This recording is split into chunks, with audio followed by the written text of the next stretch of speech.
Good day. I am Jovelyn M. Opada, Master of Arts major in Food Technology.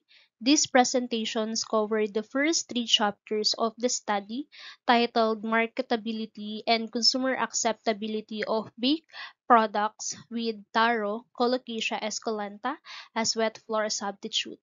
The focus of this research is to explore the potential of taro flour as local and nutritious alternative to imported wheat flour in muffin productions. These presentations includes the following parts: the background of the study, the conceptual framework, the statement of the problem, the research methodologies, and the discussion for each specific objective, SOP1, SOP2, and SOP3. Each section is structured to show the study's direction from rationale to data collection and analysis. In the Philippines, baking industry, wet flour remains primary ingredient, but it is fully imported. This possess economic and supply related risk.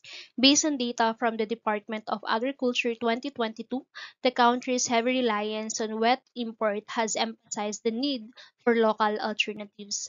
Taro, Colocasia esculenta, is a native root crop that is rich in fiber, minerals, and carbohydrates. It also naturally gluten-free and underutilized in commercial food processing. Despite its nutritional benefits, it remains largely overlooked as a flour substitute in baking. These studies seek to address this gap by exploring the use of taro flour in muffin production. Muffins were selected due to their simplicity, wide consumer base, and flexibility in formulations. Research by Villanueva and Garcia 2021 also notes the lack of study on the marketability of taro-based baked products, particularly in the Philippines. The conceptual framework of the study is based on the input process output or IPO model, which provides a clear structures for aligning the research flow with its objective.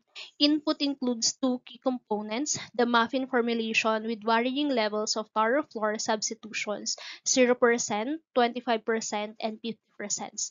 These represent the experimental variables, so the demographic characteristic of the respondents, such as age, gender, consumption habits, and preferences. Process refers to the major activities carried out in the research. This includes product formulation and preparation, distributions of sensory and marketability evaluation tools, collection of consumer feedback through structured questionnaires, and statistic analysis using methods such as weighted mean, ANOVA, the HSD, and chi-square test. Output reflects the finding of the study, specifically the level of consumer acceptability based on sensory attributes, the marketability potential of taro-based muffins, and any significant relationship between demographic factors and evaluation results. This framework guided the entire research process from planning and data collection to interpretation, ensuring that the study remained focused on its key objective and measurable outcomes. This study aims to investigate the use of taro flour as a substitute for wet flour in muffins, focusing on both sensory evaluation and market acceptability. The research is guided by the following specific problems: what is the level of consumer acceptability of muffins made with varying levels of taro flour substitution, specifically 0%, 25%, and 50% in terms of appearance, aroma, taste, texture, and overall quality. So these sensory characteristics are critical in determining product success in consumer markets. What is the level of marketability of taro-based muffin based on consumer evaluation of price, packaging, um, health benefits, and buying intention? These five indicators represent essential factors that influence purchase decision and commercial viability. Are there significant differences in the acceptability and marketability of taro-based muffin based on demographic variables such as age, gender preferences, and frequency of baked goods consumption?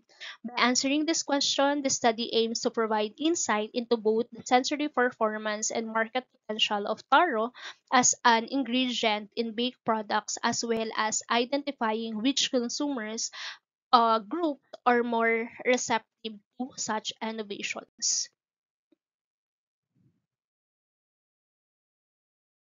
This study used a quantitative, descriptive, evaluative design. Data collection was conducted at ICCT Colleges Foundation INC, Quinta Rizal main campus. A total of 90 respondents were selected through purposive sampling, consisting of students, teachers, and general consumers who are familiar with baked products.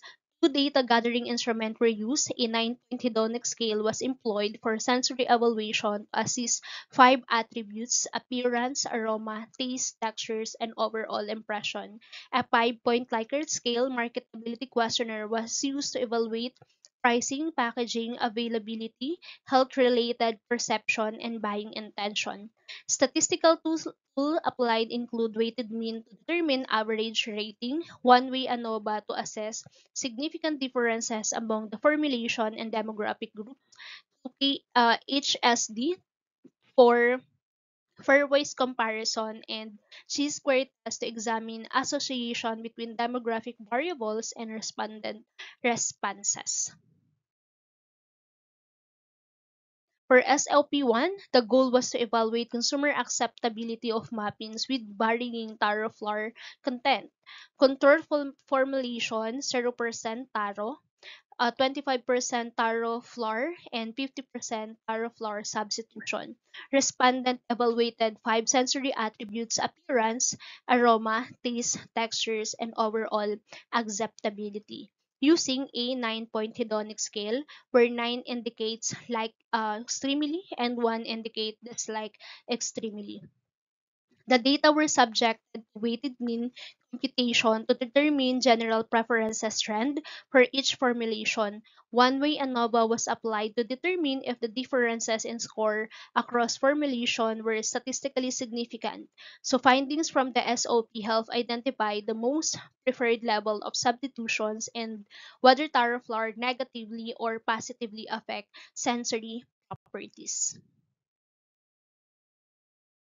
SOP to assess the marketability of the taro-based mapping, respondent rated five aspects: price, packaging, accessibility, health benefits, buying intention. A 5-point Likert scale was used to record levels of agreement or disagreement regarding these attributes. The results were analyzed using mean score to evaluate average market perception for each muffin's variant. One-way ANOVA was again applied to assess whether significant differences exist among the formulations regarding marketability. This SOP provided insight into whether taro-based muffins are acceptable not just in taste but also in terms of consumers' willingness to purchase. These findings support the potential of local ingredients innovation in food marketing. SOP3 explored whether the demographic variable influenced consumer responses. Variables considered include age group, gender, personal preferences, frequency of base product consumption. To determine if this variable had an effect on acceptability and marketability rating, T-square test and ANOVA were applied. These analyses helped identify specific consumer segment for receptive app taro-based muffins. The findings are valuable for targeted product positioning, marketing strategic, and future food product development. Focus on local ingredients. So this concludes the presentation of chapter 1 to 3. The study highlights the potential of using taro flour as wet substitute, offering both nutritional and economic advantage. Findings from this research can serve as references for future product innovation, especially those that aim to use indigenous crops. And thank you for watching and listening.